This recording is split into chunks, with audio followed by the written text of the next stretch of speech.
정보가 있는 시사 토크쇼 장윤선의 팟짱.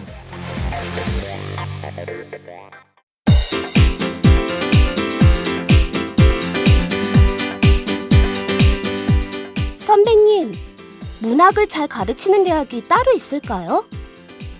문학? 문학이면 서울디지털대학교 문해창작학과지. 왜요? 다른 학교랑 차이점이 있나요? 서울디지털대학교 문해창작학과는 순수 문학부터 드라마 작가, 라디오 작가, 영화 시나리오 작가까지 커리큘럼이 창작 중심이야. 그리고 책임 교수제를 도입해서 1대1로 학생을 지도하니까 학생들 실력이 성장할 수밖에 없지. 아, 그래서 문단에 데뷔한 사람들 중에서 서울 디지털대 문예창작과가 많군요. 그럼 문단에 데뷔하는 사람만 매해 10명이 넘어.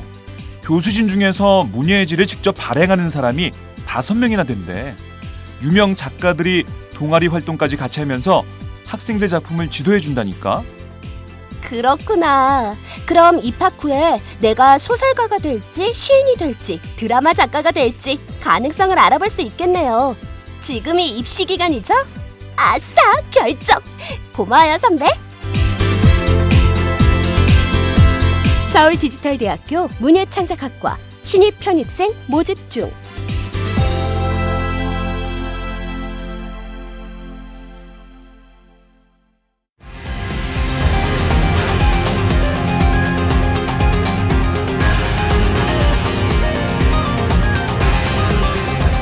통일 외교 안보의 핫 이슈를 명쾌하게 정리합니다.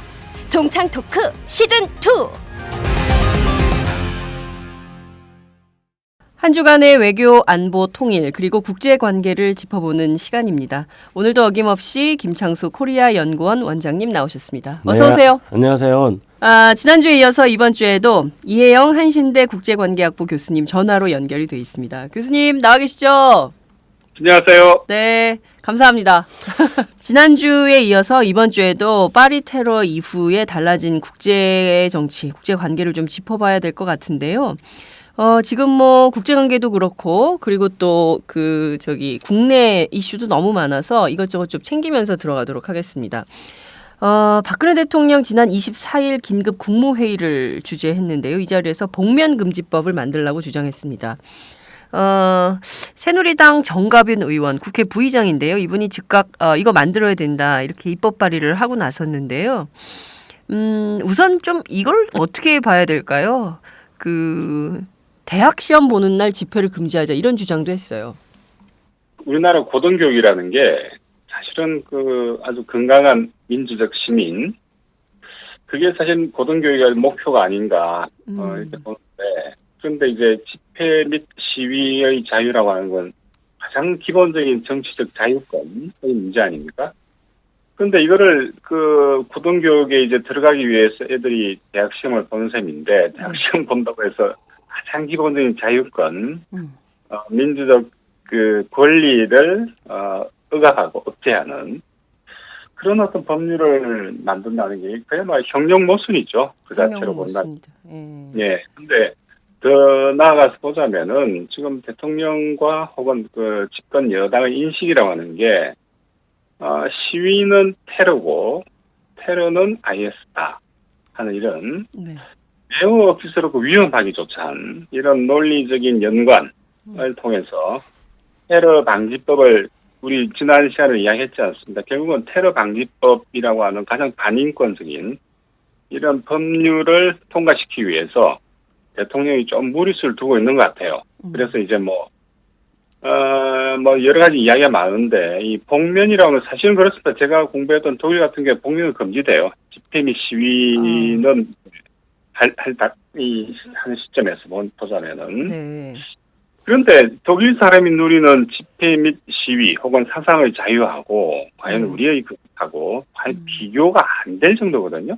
그렇죠. 그러니까 완전한 의미에서 집회 및 시위의 자유를 보장해 주는 대신에 복면과 같은 그런 걸 하지 말라는 게 이제 독일 같은 경우 입법 취지인데 네. 그게 비슷한다면은 우리 같은 경우에는 차벽이라든가 각종 어떤 이루 말할 수 없는 경찰의 단합 개입, 그다음에 어떤 그 주류 언론들의 그 뭐랄까 야지라 할까요? 네. 그런 것들 조건에서는 우리가 누리는 집회 및 시위의 자유라는 건 매우 제한적입니다. 독일하고 비교해 본다면은. 네. 그런데 선진국들이 그냥 복면을 금지한다, 몇 나라들이 한다고 해서 우리도 해야 된다.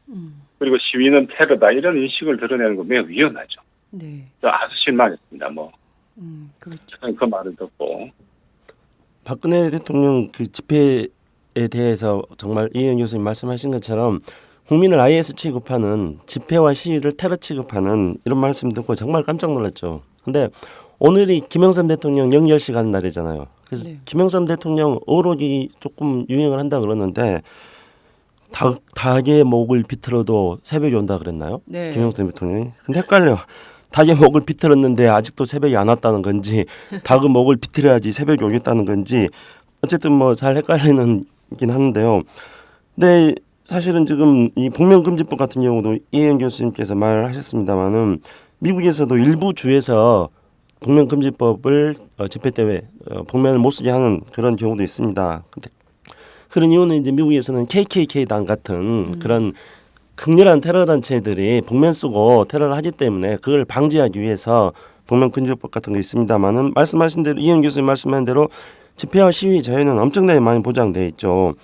그런데 우리나라에서 이렇게 집회와 시위의 자유를 사실은 국민들의 표현의 자유라는 입장에서 근본적으로 억압하겠다는 그런 차원에서 복면 금지도 박근혜 대통령이 이야기한 것으로 보여집니다. 그래서 정말 닭의 목을 비틀어도 새벽이 온다는 말이 생각이 나는데요. 저는 이 그 복면 금지라든가 뭐 국민들을 테러 취급하고 이런 것들을 보면서 생각이 나는 게 우리나라의 교과서 집필, 국정교과서 집필하는데 전부 다 복면 쓰고 국정교과서 집필하는 거잖아요. 국정교과서 집필자가 누군지도 지금 안 알려져 있고.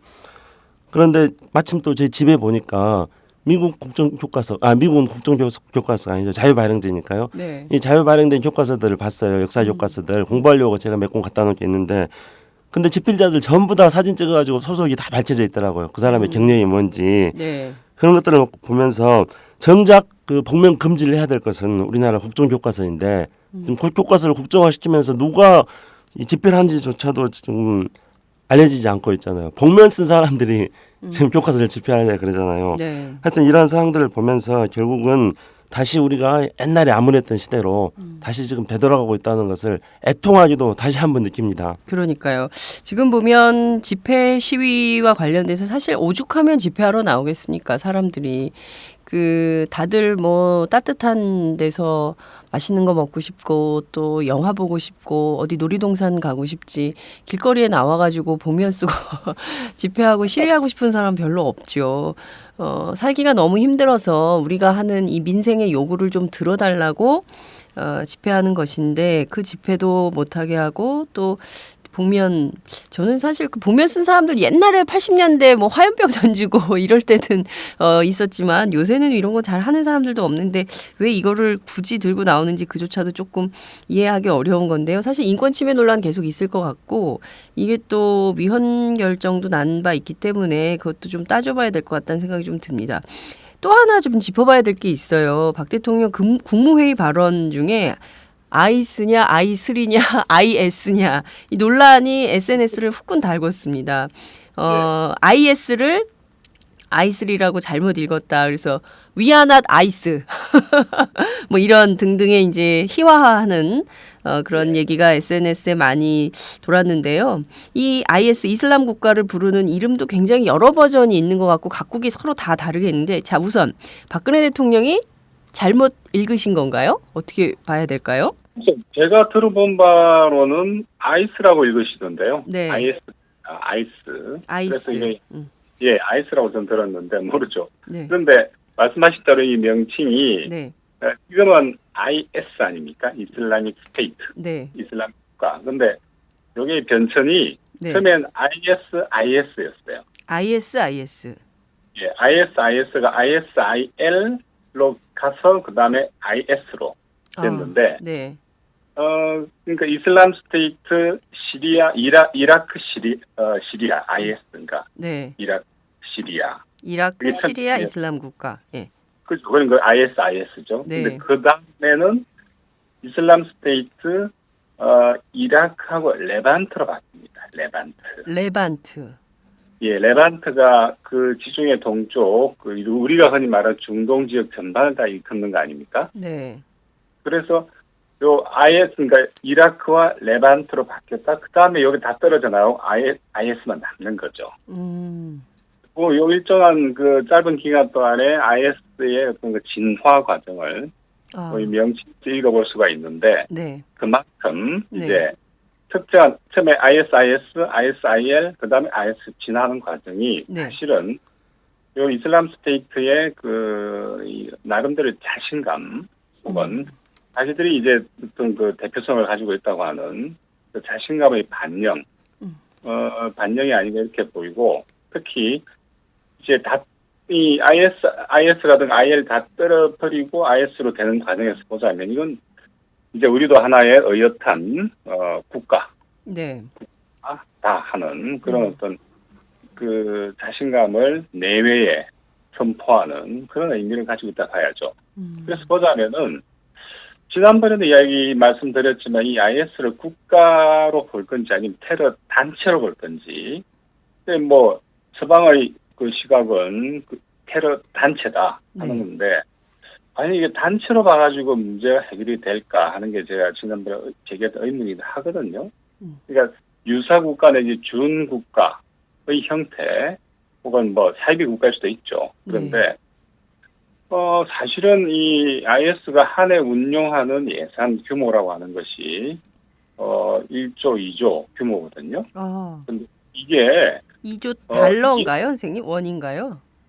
원으로 예. 10달러 이렇게 잡으니까 네.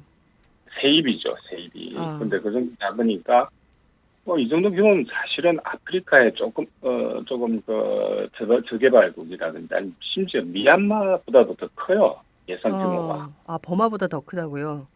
그러니까 버마보다도. 예. 예. 이걸 그냥 그렇다면 계속 단체라 부르고 혹은 다에시라고 부르지 않습니까? 예. 그렇게 부르던데 음. 이게 굉장히 경멸적인 말이죠. 제가 찾아보니까 이 다에시란 말이 네. 하는 자, 짓밟는 자, 네. 억압하는 자. 예. 이런 단어와 발음이 비슷하게 들린다고 해서 네. 막 IS는 이 말을 금지하고 있는데 예. 이제 다른 국가에서는 특히 프랑스나 미국 같은 경우에는 네. IS 일부러 이제 낮춰서 비칭이죠. 죽인. 네.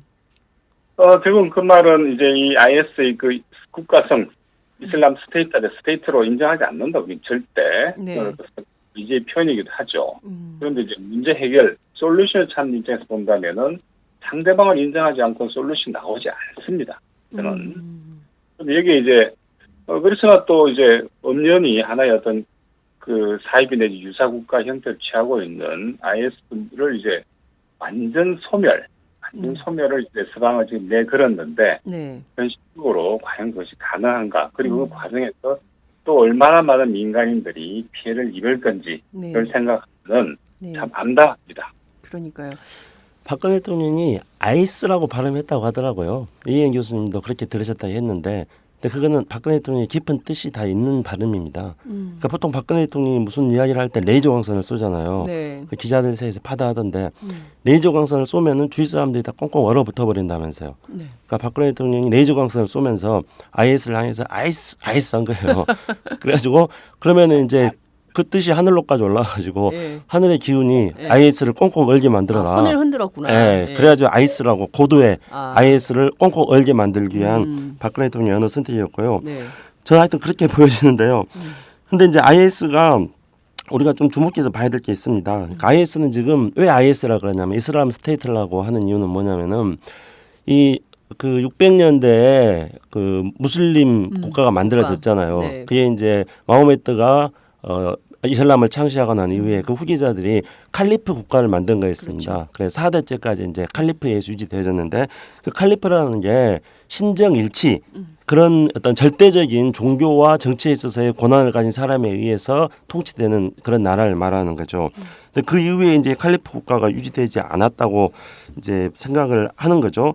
그렇게 해가지고 이들이 다시 그 7세기, 8세기 뭐 이때 유지되어 왔던 네. 그 칼리프 국가를 다시 복구시키려는 그렇죠. 그런 이제 차원에서 지금 IS라는 명칭을 사용하고 있습니다. 그러니까 이것도 곰곰이 생각해 보니까 이 사람들도 뭐냐면은 이 칼리프 국가를 만들었던 그 사람들이야말로 진실한 사람들인 거예요. 이 사람들 생각에. 예, 그래서 네. 진실한 사람들이 다스리는 그 올바른 역사를 다시 이슬람 지역에서 복구시켜야겠다. 아, 그렇군요. 그렇게 해가지고 아마 IS라고 지금 하고 있지 않나. 그러니까 뭔가 좀 서로 통하는 게 있는 것 같아요. 그렇군요. 근데 사실 이게 굉장히 아이스냐, 아이슬이냐, 아이슬이라고 한 것 같아요. 저는 아이스가 아니라 아이슬 이렇게 들리던데, 오바마 미국 대통령도 그렇게 부르는 것 같고요. 말씀하신 대로 지금 IS에서 아이슬에서 그 다음에 IS로 오는 진화 과정 교수님 설명을 쭉 들으니까 이런 역사적 배경이 있었구나라는 생각도 하게 됩니다.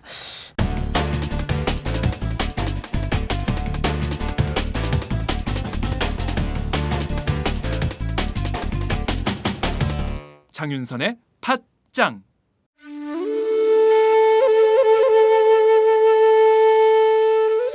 영한네이처의 마카 산삼.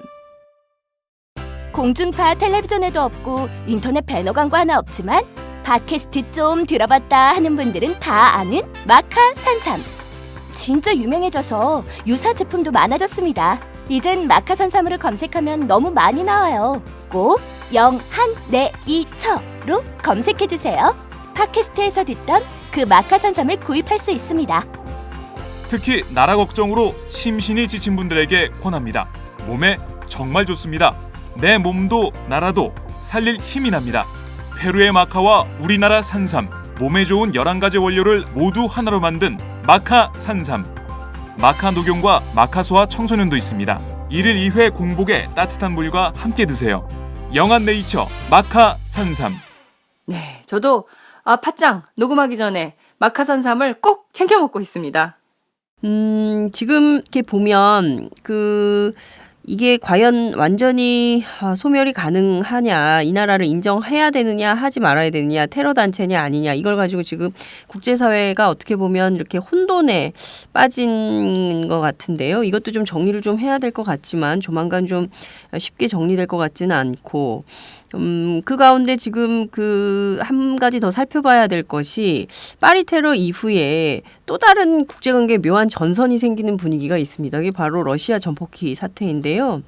터키 시리아 국경 지역에서 이 러시아의 전폭기가 격추가 됐는데 지금 보면 미국이 터키 편을 들고 러시아가 살짝 왕따 분위기이기도 하고 막 이런 상황으로 가고 있는데 이 사태는 좀 어떻게 보세요?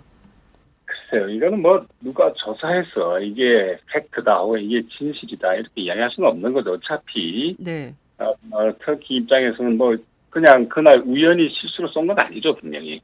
쭉 그 일련의 과정 속에서 네. 마치 이게 바람이 잔뜩 들어가 있는 풍선이 이렇게 뻥 터지듯이 그날 그 순간에 터진 거고, 네. 러시아 입장에서 보더라도 이거는 뭐 바를만 하죠, 분명히.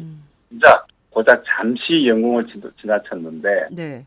입주시키냐 하는 이야기인데, 근데 이거는 절대 이건 진실이 밝혀질 수 없는 양쪽의 이제 정치적 주장만 남아 있는 셈이죠. 그런데 터키 입장에서는 이거는 그 이전에 자기들이 지원하는 그 투르크멘 네. 반군 소수민족이죠. 이 지역을 러시아가 계속 때려대니까 공습으로 여기에 대해서 이제 그 의사표현을 한 셈인데, 네. 러시아가 왜 이걸 모르겠어요. 뻔히 알면서 서로가 이렇게 하는 거죠. 그러니까. 그런데 이제 문제는 이 사건을 통해서 러시아는 오히려 목소리를 더 크게 낼 수 있다는 거죠. 지금 제가 보기에는 현재 이 국면에서, 시리아 내전 국면에서 가장 꽃놀이패를 쥐고 있는 게 러시아라 봐요. 하고 싶은 대로 다 해도 돼요. 그냥 IS 격퇴라고 한 명분하에. 네. 도 때리고 시리아 반군 미국이 지원하고 터키가 지원하는. 네. 그리고 지금 마음에 안 드는 쿠르드도 때릴 수 있고 어디 가서 때릴 수도 때려도 다 명분이 서는. 네. 더더군다나 어떻게 보면 또 러시아 민항기가 격추되었지 않습니까? 그렇습니다. 또 어떤 명분도 있고 또 이번에도 전투기도 격추돼 또 명분이 있고 그리고 서방 국가 모두가 힘을 합해서 IS 격퇴하자고 하는 큰 명분이 있고 네. 그래서 보자면은 네. 이번 시리아 내전 사태를 통해서 가장 얻은 것이 많은 음. 진짜 마음대로 해도 그냥 꽃놀이패를 쥐고 있는 쪼카죠, 쪼카. 뭐 가지고 싶으면 다 가져가도 돼요. 태 하나 던지고 이런 네. 가장 이 부분에서 얻을 것도 많고 아마 이 결과가 어떻게 됐든 시리아 내전이 향후에 네. 어떻게 전개되든 이 러시아는 이 중동판에 나름 확고한 그 근거지를 네. 영향력을 발휘할 수 있는 근거지를 음. 확보하지 않았나 이렇게 보고 있습니다. 그렇군요. 근데 러시아하고 터키하고의 오랜 역사적 과정을 조금 살펴봐야 됩니다. 저는 이번에 이제 터키가 러시아의 그 소위 전투 폭격기 그걸 네. 격추시킨 것을 보면서 굉장히 불길한 생각들이 지금 많이 들고 있어요. 다행스러운 거는 지금 러시아나 터키 양쪽이 모두 확전을 자제하고 있다 하지 않습니까? 네, 아침에 네. 뉴스 들어보니까 그런 이야기가 나오대요. 그게 뭐 다행스럽긴 합니다만은 그렇게 확전을 자제하는 이유는 이혜영 교수님 말씀하신 것처럼 러시아가 터키에 의해서 전투기가 폭격 당함으로 인해서 오히려 러시아의 입지가 더 넓어지고 있기 때문에 그래서 러시아는 이것을 꽃놀이포로 활용하기 위해서 네. 지금 확전을 자제하는 걸 보여집니다. 그렇지만은 역사적 배경을 놓고 본다면은 이 문제가 굉장히 민감한 문제입니다. 우리는 지금까지 이제 뭐 유럽 중심의 역사를 공부해왔기 때문에 터키하고 러시아하고가 어떤 관계 속에서 역사적으로 서로 대립해왔는지를 잘 모릅니다. 우리가 지금 다시 이제 제가 청취자 여러분들하고 한번 이 역사를 한번 거슬러 올라가 보면은요, 세계사에서 전쟁을 가장 많이 오랫동안 전쟁을 한 전쟁이 뭔가 그렇게 하면은 뭐 12세기, 13세기에 한 200년 가까이 있었던 기독교와 이슬람 간의 십자군 전쟁. 네. 우리가 이걸 꼽을 수 있을 겁니다. 그다음에 영국하고 프랑스 사이에 100년 전쟁도 있었었고요. 그 이후에 또 뭐 종교 전쟁 같은 거 해가지고 30년 전쟁 같은 것도 있었었고.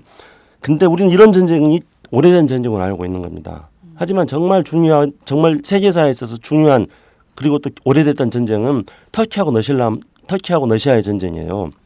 그러니까 터키라는 게 이제 그 전에 있었던 그 오스만 제국, 네. 우리는 이제 오스만 투르크라고 이제 알고 있죠. 네. 근데 오스만 제국이 결국은 1차 대전 이후에 오스만 제국이 이제 터키가 된 거 아닙니까? 네. 근데 오스만 제국이 이슬람 국가인데 이 오스만 제국이 동로마 제국을 1753년도에 콘스탄티노플을 점령하고 오스만 제국을 건설했죠. 지구 역사상에 몽골 제국과 함께 엄청나게 큰 그런 어떤 제국 중에 하나이죠. 네. 그리고 스스로 황제를 또 칭합니다. 황제라는 건 원래 로마의 계승자만 황제라고 하는데 황제로 칭해요.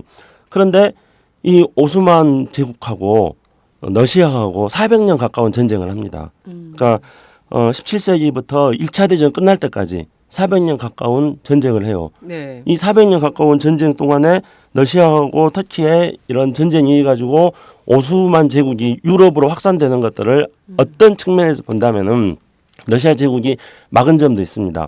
그리고 러시아하고 오스만 제국하고 러시아의 관계는 동유럽 국가들, 그러니까 헝가리라든가 뭐 우크라이나라든가 또는 발칸반도라든가 네. 이런 데를 둘러싸고 수백 년 동안 엄청나게 많은 전쟁을 해온 매우 세계사에 있어서 민감한 대립을 해왔던 그런 나라들입니다. 그런데 이 나라들이 다시 이번에 충돌을 한 거죠. 네. 그렇기 때문에 이번 문제는 세계사에 있어서의 러시아와 터키의 어떤 400년이 넘게 싸워왔던 그 민감한 부분이 다시 한번 다뤄진 거고 동시에 중동 문제가 얼마나 복잡합니까? 네. 이 또 뭐 영국, 프랑스하고 미국하고 뭐 다 개입돼 있는 이런 어떤 중동 질서인데 이 내관이 지금 다시 건드려지고 있는 겁니다. 그러니까 지금까지 어떤 몇백 년 동안 있었던 세계사에 있어서 민감하고 복잡한 문제들이 이번 중동 사태에 지금 현재 이슬람 국가를 향해서 전쟁을 하고 있는 이 상황 속에서 다 포함되어 있는 거죠. 네. 그렇기 때문에 이것을 풀기가 어려울 뿐만 아니라 어디로 튈지는 모르는 상황이 되는 겁니다. 그래서 이제 CNN 같은 경우에는 뭐 좀 성급한 이야기긴 합니다만 3차 대전 이런 염려까지도 좀 하고 있는데 네. 어쨌든 러시아와 터키의 충돌이 확전 자제로 가고 있는 분위기는 다행스럽습니다만 그러나 쉽게 확전 자제 이렇게 되지 않고 그 내면에는 오랫동안 역사적인 해묵은 갈등들이 언제 표출될지 모를 정도로 현재 상황은 매우 심각한 상황이다. 그렇게 생각합니다. 그렇군요. 말씀하신 대로 지금 그러니까 그런 구원 오래된 그 관계가 있기 때문에 미국 정부 관계자에 따르면 CNN에 나와서 이런 얘기를 했어요. 격추된 러시아 전투기가 터키 영공에서 30초도 안 날았다. 그런데 와서 쏴버린 거거든요. 그리고 러시아는 우리는 가지도 않았다. 영공 침해하지도 않았는데 왜 쏘냐 이런 거고 터키는 자라보고 놀란 가슴 소뚜껑 보고 놀란다고 뭐 이런 측면이 있었던 것은 아닌가 싶기도 하네요. 근데 말씀하신 대로 지금 그 굉장히 묘하게 돌아가는데 루드스코이인가요? 러시아군 총참모부 작전 총국장이 이런 말을 했습니다. 러시아에게 잠재적 위협이 되는 모든 목표물은 파괴될 것이다. 그러니까 어디다 대고 뭘 다 쏘겠다는 건지 이거 엄청난 경고인데요. 지구인들은 지금 3차 대전을 걱정하고 있어요. 교수님 어떻게 보십니까? 글쎄요, 뭐 에릭 호프스봄이라는 역사학자 있지 않습니까? 네네. 이분이 이제 남긴 책가 20세기를 극단의 시대라고 뭐 책이 있어요. 번역이 다 돼 있는데 네. 이 Age of Extremes 해가지고 아주 명저로 꼽히는 그 20세기 관련된 역사서인데, 근데 이제 이분의 이야기가 이제 20세기가 유난히 짧았다. 1914년에 시작해서 사회주의가 붕괴되는 1991년에 끝났다. 이렇게 보고 있는 거죠. 그래서 이제 사실은 1991년 그 사회주의가 붕괴되던 네. 그 다음에 동시에 이라크의 쿠웨이트 침공 네. 이후부터 이제 21세기인 거죠. 그런데 이 21세기 또한 제가 보기에는 홉스밤 교수는 20세기만을 극단의 시대로 불렀지만 새로운 극단의 시대가 온 게 아니냐. 새로운 극단의 시대. 그러니까 이제 특히 익스트림한 세력의 어떤 충돌이 특히 네. 익스트림 양상으로 전개되는 게 이제 지금 시리아, 그다음에 이라크, 아프간 쭉 이렇게 이어져 있지 않습니까? 네. 그런데 이제 러시아 총참모장이 했던 말은 뭐 일종의 협박일 수도 있고 그만큼 입지가 유리하다는 어떤 그 자신감의 표현이기도 하죠. 마음대로 할 수 있으니까 그 말씀대로 꽃놀이패를 쥐고 꽃놀이패를 쥔. 예. 던지도 되고 저렇게 해도 되고 정말 자유롭게 하고 싶은 대로 다 할 수 있는.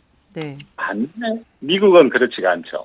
미국은 이 알카에다도 그렇고 IS도 그렇고 사실은 미국의 중동 정책, 미국의 외교 정책 안에 내재되어 있는 모순이 만드는 괴물이에요. 자기들이 만들었어요, 실제로.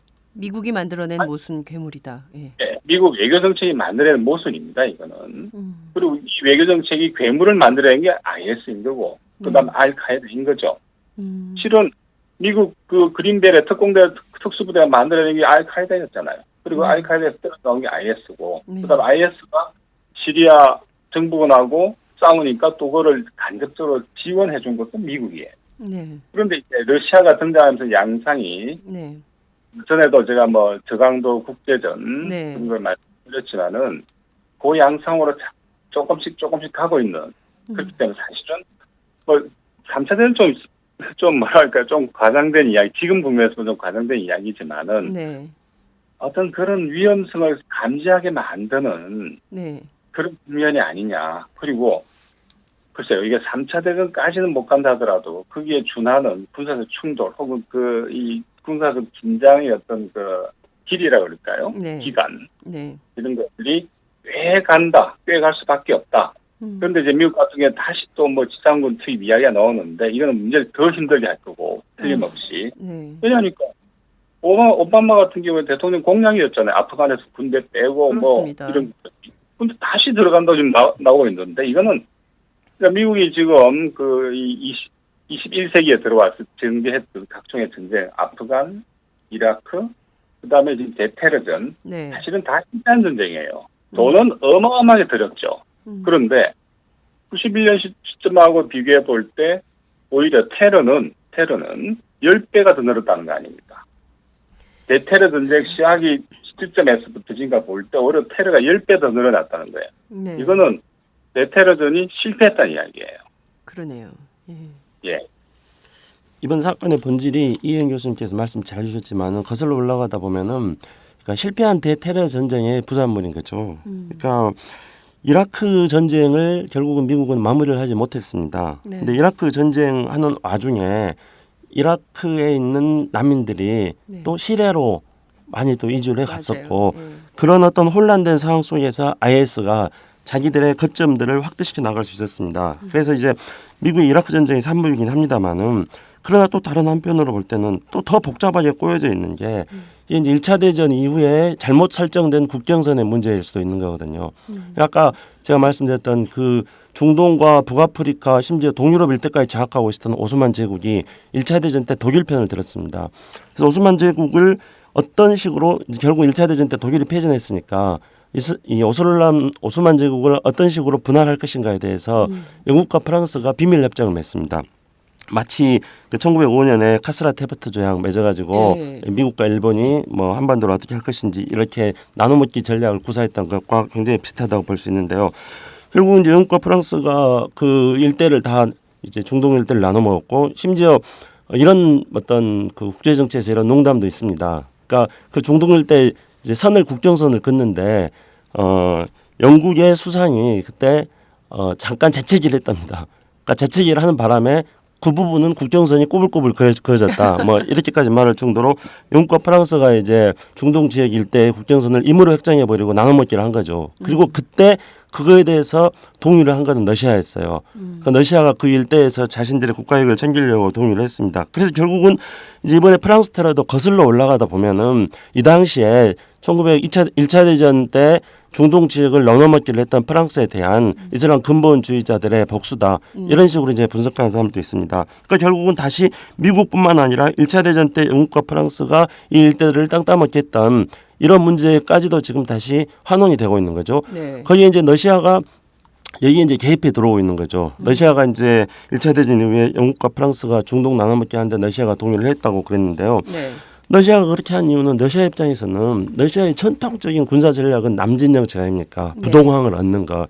그런데 흑해에 러시아는 부동항을 세바스토폴이라는 부동항을 가지고 있어요. 네. 그런데 우리가 이제 청취자 여러분들께서 한번 잘 상상을 한번 해보시기 바랍니다. 지중해하고 흑해를 머릿속으로 한번 상상을 해보세요. 그럼 지중해하고 흑해는 아시아를 향해서 달려가는 한 마리의 동물이다.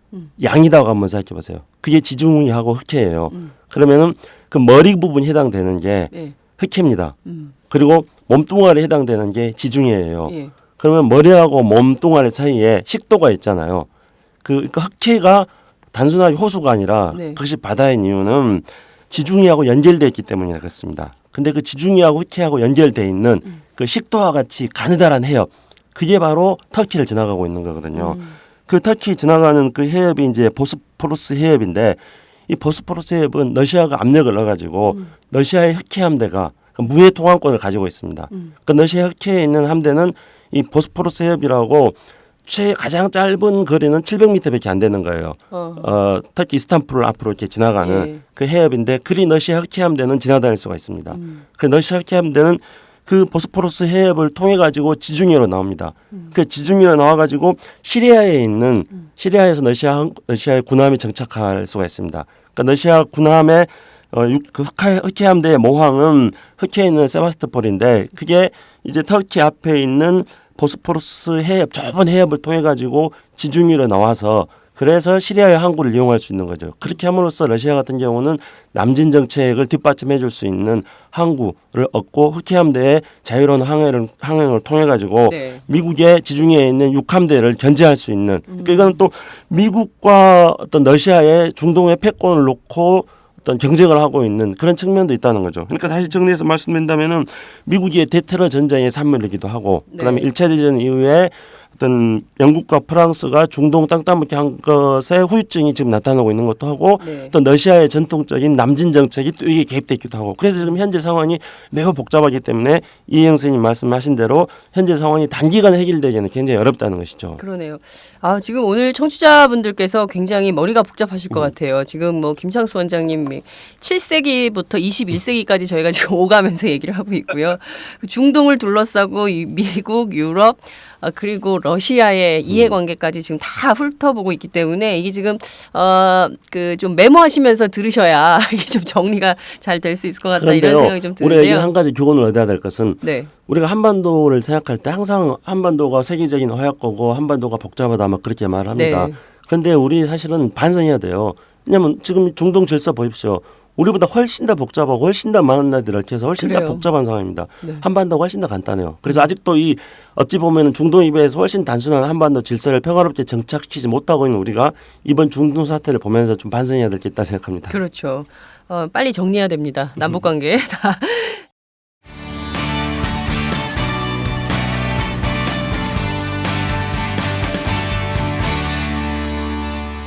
지금 여러분은 장윤선 기자의 팟짱을 듣고 계십니다.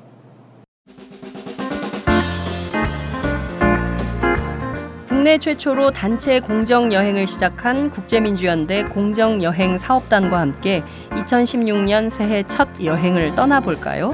차마고도를 따라 천혜의 자연과 소수민족들의 삶을 체험하는 차마고도 윈난 여행. 하얼빈 빙등제와 짜릿한 겨울을 만끽하는 겨울 만주여행. 하얀 설원 위에서 새해를 맞이하는 강원도 태백 영월 여행. 새로운 여행, 가치 있는 여행, 더 재밌는 여행. 공정여행과 함께 해주세요.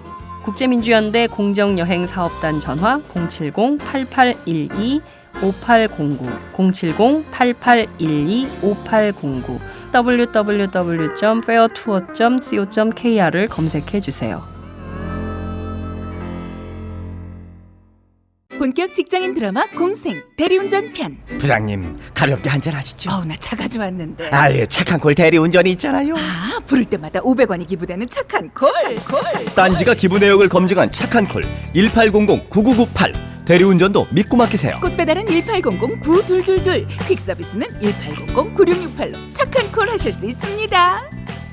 꽃배달은 1800-9222 퀵서비스는 1800-9668입니다. 자, 다시 한번 좀 짚어볼게요, 선생님. 얘기가 막 너무 방만하게 가가지고요. 좀 정리가 필요할 것 같은데요. 지금 보면 어찌됐든 시리아, 그러니까 이라크 전쟁부터 지금까지 이어진 시리아 내전까지 이어진 상황을 놓고 보면 어찌됐든 유럽, 미국, 러시아의 이 중동 정책, 이 중동에 걸린 국가 이익을 두고 싸우는 거라고 볼 수 있을 것 같은데요. 특히 이제 터키의 경우에는 이게 굉장히 복잡하던데 터키는 또 러시아한테 천연가스 60%를 받는 등의 어떤 경제 의존도가 굉장히 심각해서 러시아하고 터키하고 전쟁하는 일은 없을 것이다. 이런 또 분석이 있습니다. 반면 지금 러시아가 저렇게 세게 나오고 있기 때문에 전쟁도 불가피한 거 아니냐 이런 분석도 있고요. 그 가운데 당분간 군사 간의 군사회담 같은 것은 없다. 이렇게 선언을 했기 때문에 이게 러시아 터키 간은 또 어떻게 될 것인지 그리고 어쨌든 이번에 파견된 것은 IS 격퇴라는 큰 명제 속에서 서방 국가하고 러시아가 한 팀이 돼서 들어갔단 말이죠. 그런데 러시아하고 또 이렇게 자중질환이 생긴 거예요. 그래서 이런 것은 또 어떻게 판도가 정리가 될지 이것도 중요한 관전 포인트인 것 같은데요. 두 가지 점을 좀 말씀을 해주시면 좋을 것 같아요. 근데 러시아 입장에서는 네. 터키와의 어떤 긴장 혹은 전쟁 예를 들어서 네. 전쟁으로 얻을 이익이 더 클지 아니면은 지금 현재 국면에서 IS를 계속 이렇게 때려대는 게 네. 시리아 정부를 도와서 시리아 현재 현 정권을 네. 구제하는 데서도 생길 이익이 더 클지 네. 비교할 겁니다 분명히. 그런데 당분간 현재 이 국면에서 러시아의 외교 입장에서 보자면은 IS를 공격함으로써 얻을 이익이 네. 터키와의 긴장으로부터 혹은 군사적 충돌로부터 나올 이익보다 더 크다 봐요 저는. 그렇게 잠시 접어두고 그렇지만 언제든지 필요하면 꺼낼 수 있는 카드거든요. 터키와의 이 갈등 내지 분쟁은. 그다음에 러시아는 여전히 슈퍼파워입니다. 저는 터키도 잘 알고 있어요. 네. 그리고 특히 현재 쿠르드족 문제 때문에 사실상 내전 상태 아닙니까? 그렇죠. 그렇기 때문에 여기에서 만일 러시아가 마음 먹고 터키를 공격한다고 한다면 터키는 감당할 수가 없어요. 특히 아까 말씀하신 것처럼 에너지 문제도 있는 거고. 네. 그렇기 때문에 저는 요 카드를 이제 뒷주머니에 넣고 일단은 IS 공격, IS 제거라고 하는 이 국제적 합의에 네. 좀 더 충실한 게 러시아의 외교적 이익을 좀 더 크게 먹을 수 있는, 더 극대화할 수 있는 이런 경로가 아닌가 그렇게 보이기 때문에 현재로서는 러시아는 계속적으로 심심하면 이제 시리아 반군도 때리다가 또 심심하면 IS 가서 공격하다가 요렇게 네. 아마 계속 요 스탠스를 가져가서 확고하게 중동에서의 자신의 그 세력 기반. 지금까지 러시아가 중동에서 이렇게까지 큰 그 기반을 가졌던 기회는 별로 없었어요. 처음인 거 아닌가 싶은데요. 그죠? 특히 91년 사회주의가 붕괴되고 난 이후에 이렇게 유리하게 좋은 열린, 활짝 열린 네. 그런 국면은 얘가 드물기 때문에 그걸 아마 그때 활용하려고 할 겁니다. 특히 푸틴 같은 야심가 입장에서 보면은 푸틴 외교가 아주 클레버하고 그다음에 아주 또 교활하게조차도 하잖아요. 네. 자신이 힘을 가지고 있다는 걸 잘 알고 있어요. 아주. 그렇기 때문에 명분도 서고 그다음에 러시아가 가지고 있는 군사력을 그야말로 마음껏 전개해 볼 수 있는 좋은 기회이기 때문에 이 시리아 내전 국면을 아마 계속적으로 울거먹고 활용하려고 할 겁니다. 아, 그렇군요. 근데 이제 터키 뒤에는 미국이 또 있지 않습니까? 이 사건 터지자마자 곧장 오바마가 나서서 터키를 두둔하면서 이게 지금 러시아하고 미국하고의 긴장감, 그러니까 터키가 앞에 있긴 하지만 사실 터키 뒤에는 미국이 있기 때문에 큰 틀에서 보면 미국하고 러시아 간의 긴장이 좀 높아질 가능성, 이것은 좀 어떻게 보세요? 그러니까 터키는 전통적인 미국의 우방이죠. 그렇죠. 맹방이죠. 예. 사우디하고 터키인데 그 가장 중요한 어떤 그 영내 거점이 네. 그때 보면은 바로 터키 뒤에 미국이 있는 걸 러시아가 왜 모르겠어요. 뻔히 알고 치는 고돌이죠. 그 짜고 치는 고돌이 비슷하게. 예. 그렇기 때문에 요 정도 수준에서 터키와의 군사적 긴장을 매니지먼트 하면 관리하면서 그 다음에 아까 말씀드린 것처럼 우선은 가장 큰 명분 IS 개그라고 하는 국제적 합의 혹은 이 공동전선 이 명분을 가져가고 동시에 실행에 옮기면서 아까 말씀드린 것처럼 시리아 방군 알-아사드 정권을 부지하는 게 러시아의 정치적 목표이기 때문에 지지하면 시리아 방군도 계속 공격하고 그러니까 이것저것 마음대로 계속 전개해 가겠죠. 그렇군요. 저도 이혜영 교수님의 분석에 대해서 동의를 합니다. 그러니까 러시아는 이 상황을 꽃놀이패로 계속 활용할 겁니다.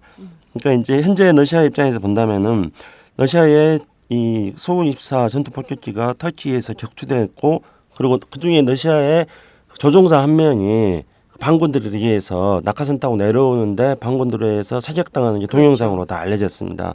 그래서 이제 많은 사람들이 이런 것들은 적어도 비인도적인 조치라 해서 분개를 하고 있기 때문에 여론도 러시아에 크게 나쁘게 돌아가지 않기 때문에요. 러시아는 자신들이 터키에서 공격받았다는 걸 가지고 이 지역에서 자신들의 정치적 목표, 군사 전략을 실행하기 위해서 최대한 꽃놀이패를 돌 거라고 생각하는데요. 러시아가 이제 가장 중요하게 생각하는 거는 당연히 지난번에 이제 그 크림반도를 러시아에 복속시키지 않았습니까? 그걸 바탕으로 해가지고 이번에 중동 문제에 러시아가 개입함으로써 지중해와 중동 일대까지 러시아의 영향력을 확대시켜 나가는 그런 것들을 러시아의 전략적 목표로 해 나가면서 꽃놀이패를 활용할 거라고 생각합니다. 그리고 이제 지금 이제 시리아 같은 경우에 이혜영 교수님께서 말씀 잘 해주셨습니다. 그 아사드 정권이 있는 거고 반군이 있는 거고 또 반군에서 삐져나온 IS라는 극단주의자들이 있는 거고 이렇게 있습니다. 그런데 현재 지금 러시아 같은 경우에는 IS를 격퇴시키는데 최우선 목표를 좀 삼고 있지 않습니까?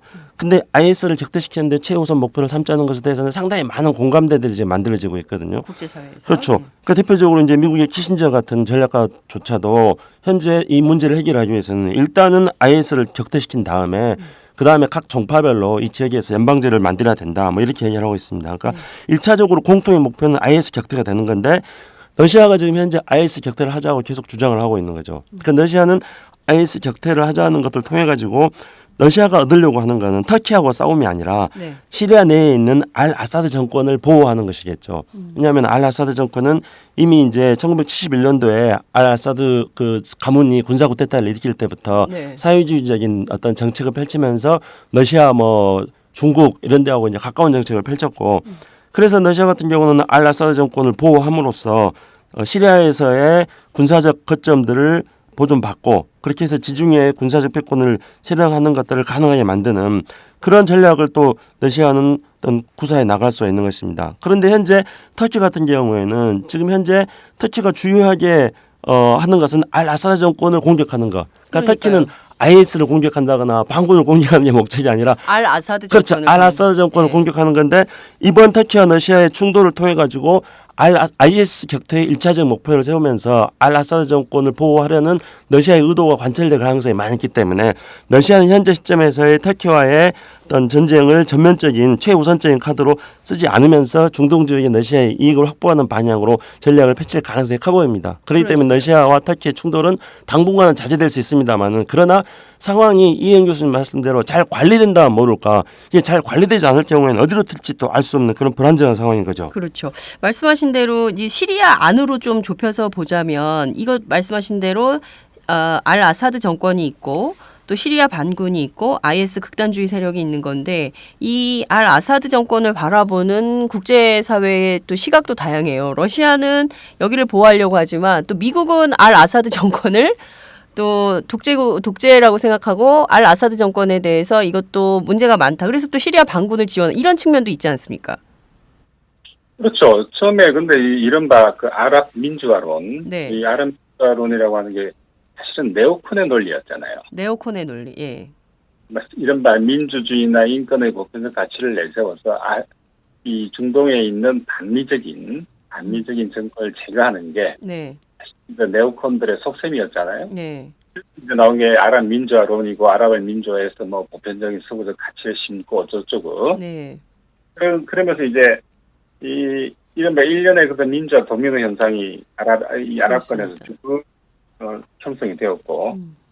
그런데 재미나게도 대부분의 이런 민주화 운동을 이제 내걸은 나라들이 거의 대부분 그 반미적인 그런 스탠스를 취했던 외교적으로 나라였거든요. 네. 그래서 밀어버린 것도 사실 미국의 어떤 그 네오콘의 어떤 논리라고 하는 건 미국 외교 정책이 좀 더 확장적이고 패권적이고 제국주의적인 그런 어떤 외교 노선을 쭉 걸어오다가 그 과정에서 군사적 충돌이 발생하고 그래서 미국이 그런 이유 때문에 알카에다 IS라든가 이런 어떤 괴물들을 사실은 길러낸 거잖아요. 네.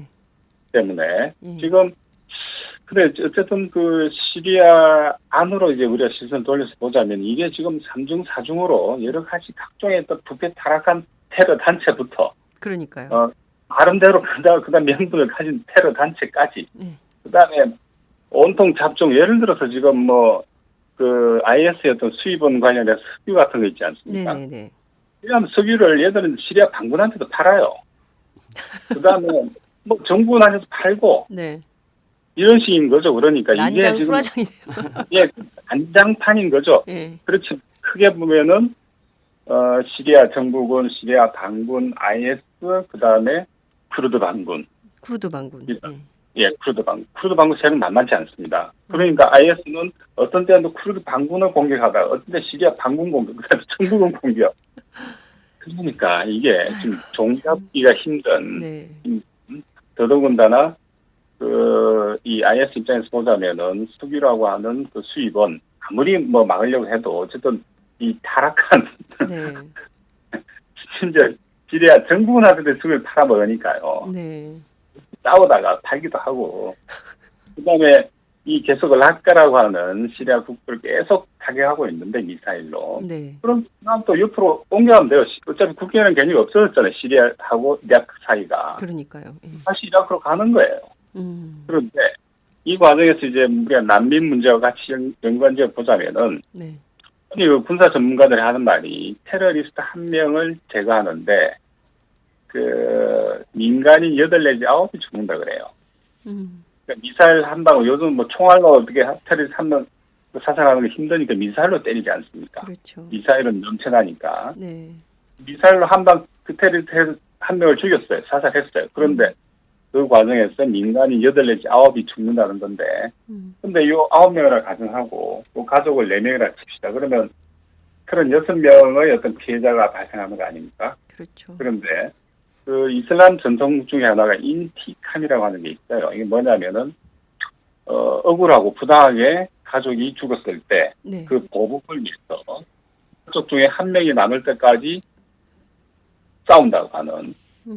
그러면은 36명이 피해자가 발생했는데 이 중에서 이제 4명을 빼면 32명 아닙니까? 이 32명이 테러리스트 한 명이 제거됨과 동시에 32명의 잠재적 테러리스트가 발생하는 거죠.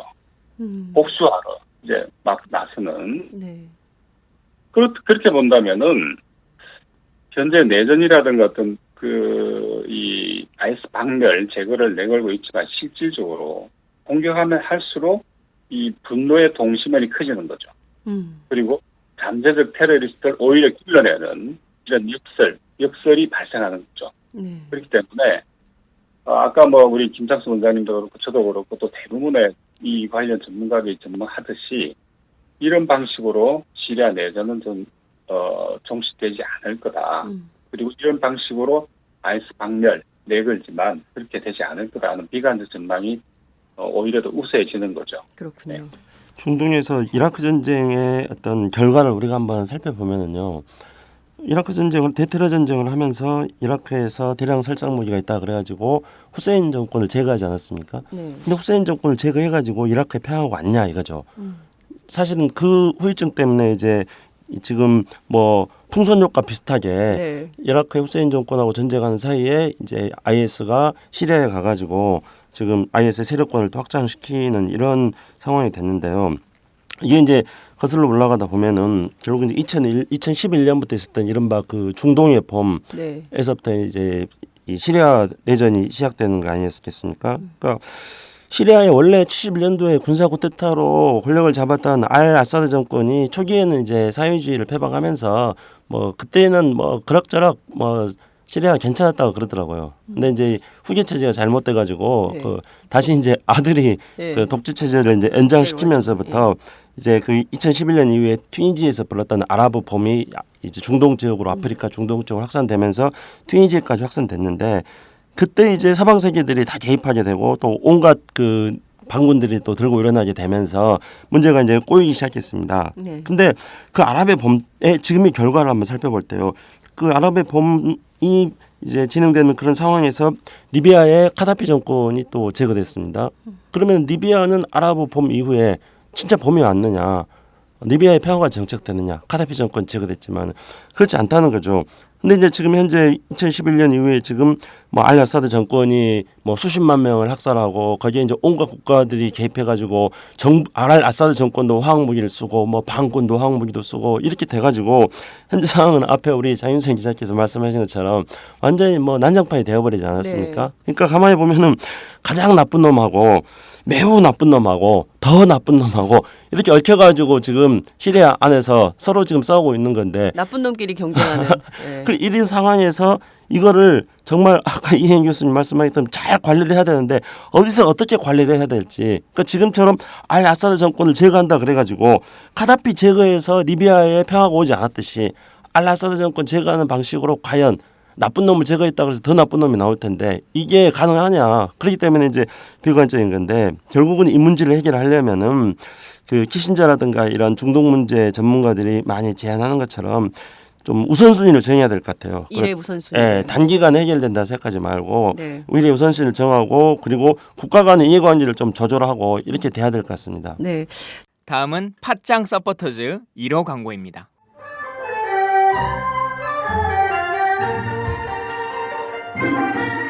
양꼬치집에 대한 모든 편견을 깼다. 풍무 양꼬치. 착한 가격, 품격 있는 공간. 국내외 유명인들도 자주 찾는 풍무 양꼬치. 나는 그 집 양갈비가 훨씬 맛있던데. 누나 나는 그 집 맛있는 요리들이 지금도 잊혀지지 않고 있어요. 단체석이 많아 모임하기 좋은 곳. 풍무 양꼬치. 대림역과 구로 디지털 단지 역점 두 곳에 있습니다. 예약 문의 02809-9292, 02809-9292. 잠깐, 팟짱 애청자라고 말씀하시면 통큰 서비스를 제공합니다.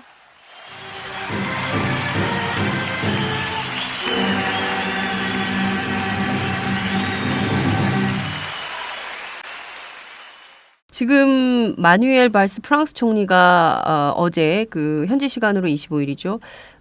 외신하고 인터뷰를 했습니다. 그래서 이 자리에서 유럽은 어떤 운명하고 마주치고 있다. 유럽인들이 포퓰리즘으로 향하지 않도록 유럽은 테러 위협 그리고 난민 위기에 대응할 수 있음을 증명해야 된다 이런 주장을 했는데 당분간 이 테러는 오래 갈 수밖에 없다. 왜냐하면 추가 테러 위협이 영구적으로 지속하고 있기 때문에 이 테러와의 전쟁은 오래 갈 수밖에 없다. 이런 분석을 했는데요. 이런 진단을 내렸는데요. 저희가 이걸 또 어떻게 해석을 해야 될지 이것도 중요한 포인트이고 또 하나는 프랑스가 원래 앞으로 2년 동안 3만 명 이상 난민을 시리아 난민을 받아들이겠다 이런 입장을 밝힌 바 있는데 이거 앞으로 안 받겠다. 이런 선언을 했습니다. 오갈 곳이 없는 시리아 난민들이 이번 사태로 또 다른 희생양이 되고 있는 그리고 아마 세계 곳곳에 우리나라에도 이미 시리아 난민들이 와 있고 인천공항에서 입국을 희망하면서 기다리는 분들이 상당히 있는 걸로 전해지고 있는데요. 이것도 좀 구분해서 봐야 될 것 같은데요. 우선 발스 총리의 이런 진단 이것은 교수님 어떻게 좀 해석을 하십니까?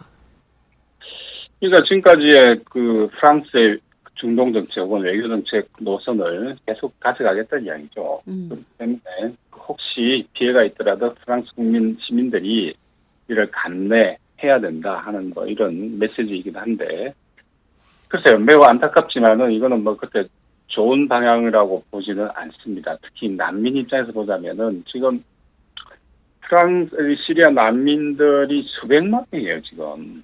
국내 난민까지 합치면 1,000만 명이거든요. 난민들이. 네.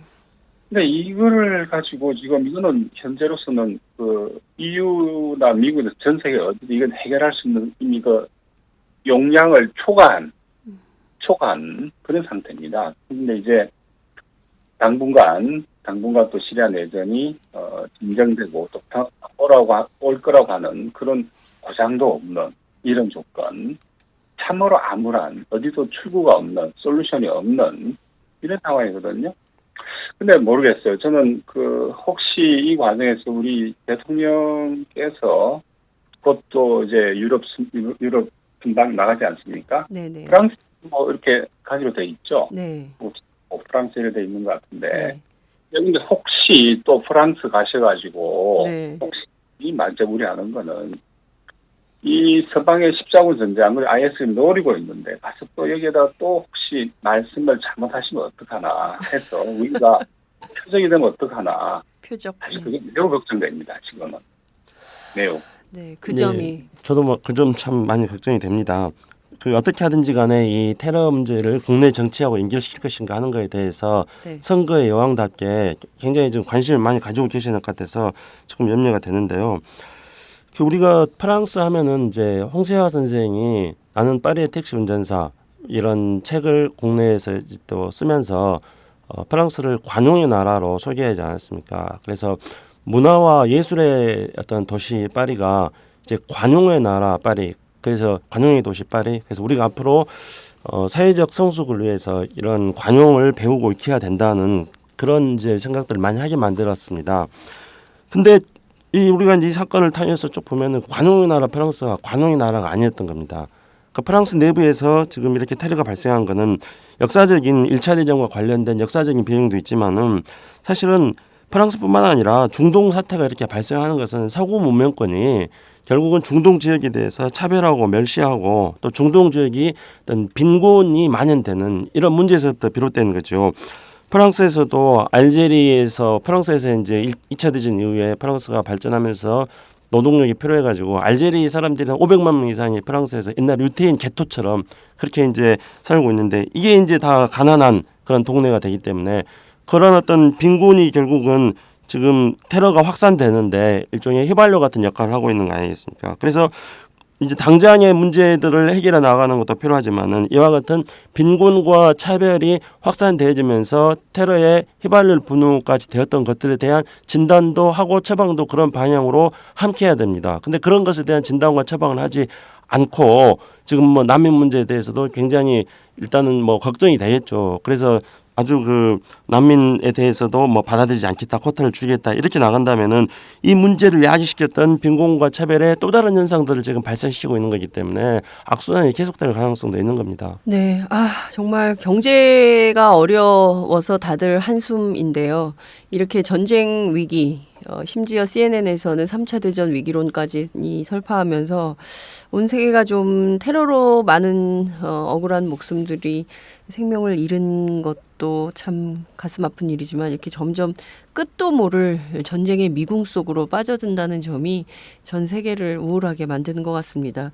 날씨가 차가워서 좀 더 따뜻한 얘기를 하고 싶은데 이게 점점 살벌한 얘기만 하게 돼서 좀 걱정인데요. 영국에서 무슬림 여성이 백인 남성한테 인종차별 발언을 들어서 여기부터 다시 할게요. 영국에서 무슬림 여성이 백인 남성에게 인종차별 발언을 듣는 등 소위 이른바 반이슬람 정사가 굉장히 극단화된 형태로 유럽에 나타나고 있는 것 같습니다. 물론 이제 그 여성에 대해서 이제 많은 사람들이 도와주기도 했다 이런 보도가 나오고 있습니다만 이런 방식으로 가면 억울한 피해자들이 굉장히 많아질 것 같아요. 그렇죠. 흔히 말하는 이슬람 포비아, 이슬람 공포증 이런 것들이 우리 내부에도 무분별하게 지금 확산되고 있지 않습니까? 네. 그래서 이슬람 교도 무슬림이죠. 거기만 하면 이제 잠재적인 테러리스트처럼 간주하는.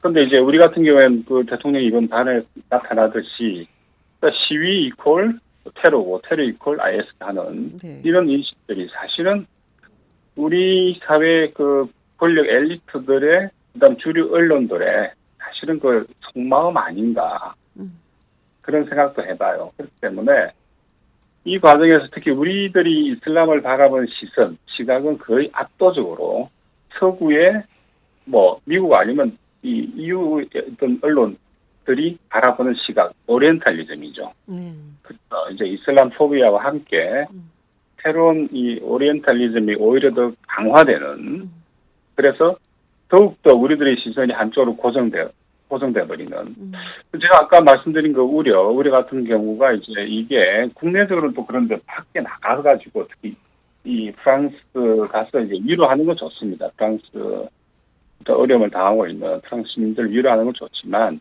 만에 하나 지금 사실 아직까지는 우리는 이슬람 테러로부터 안전한 나라거든요. 세계에서 유례가 드물 정도로 안전한 나라입니다. 그런데 혹시 외교적으로 오바를 하시면 어떡하나 하는 그런 우려가 이제 이런 데서 나오는 거죠.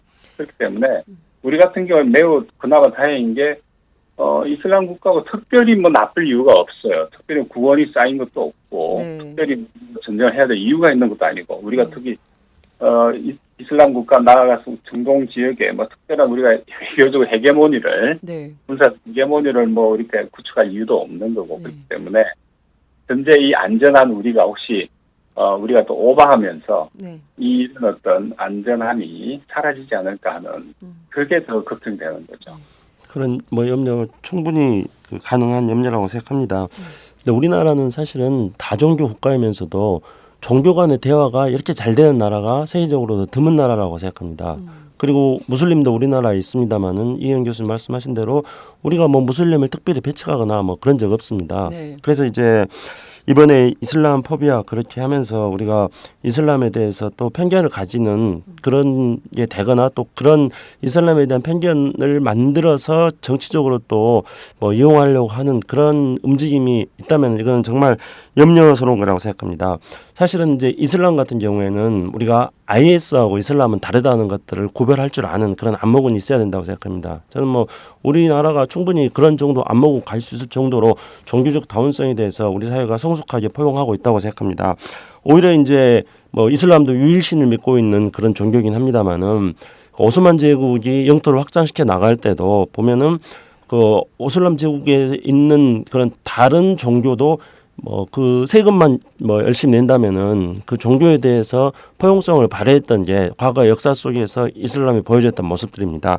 그래서 우리가 지금 현재 이 IS 문제를 놓고 보면서 이 IS라는 이슬람에서 이상하게 삐져나오는 극단적 테러 세력들하고 그다음에 이 이슬람하고 혼동해서 보지 않고 우리가 이 구분을 명확하게 할 줄 안다 한다면은 우리는 이런 중동의 복잡한 상황 속에서 우리의 안전을 유지시켜 나갈 수 있을 거라 생각합니다. 그러나 염려가 되는 건 역시 또 이현 교수님 말씀하신 대로 정치적으로 오버하는 것 이런 것들은 철저히 자제해야 될 거라고 봅니다. 네. 기회를 줘서는 안 된다고 생각합니다. 박근혜 대통령 혹여라도 뭐 그럴 리야 없겠지만 테러 방지법을 요구하면서 혹여라도 오해살 만한 발언을 안 하시기를 정말 당부드리면서 오늘 방송은 여기서 마무리해야 될 것 같습니다. 더 말씀을 좀 듣고 싶은데 시간이 다 돼가지고요. 교수님 오늘 말씀 잘 들었습니다. 감사합니다. 고맙습니다. 네, 감사합니다. 안녕하세요. 장윤서의 팟짱 귀에 팍팍 꽂히죠? 저는 오늘도 오마이뉴스 최종병기라고 바닥바닥 우기고 있는 김병기 기자입니다. 공짜 자전거 신문 조중동 기자들이 자기 신문 돈 내고 보나요? 안 봐요, 안 봐. 네. 저는 팟짱에 매월 자발적 정치료 3만원씩 내는 10만인 클럽 회원입니다. 애청자 여러분 덕분에 올해 1000명 늘어서 무려 9,400. 내친 김에 연말까지 1만 명 만인보 캠페인에 도전합니다. 무슨 캠페인이요? 만인보! 한 명의 마음걸음보다 만 명의 당당한 한 걸음. 올해가 가기 전에 오마이뉴스 10,000번째 주인공이 되어주세요. 홈페이지에서 가입하시거나 02-733-5505 내선번호 274번으로 전화주세요. 요즘 엄청 갑갑하죠? 갑갑해. 우리 역사책도 지키고 팟짱도 확실하게 지키겠습니다. 10만인 클럽 아싸!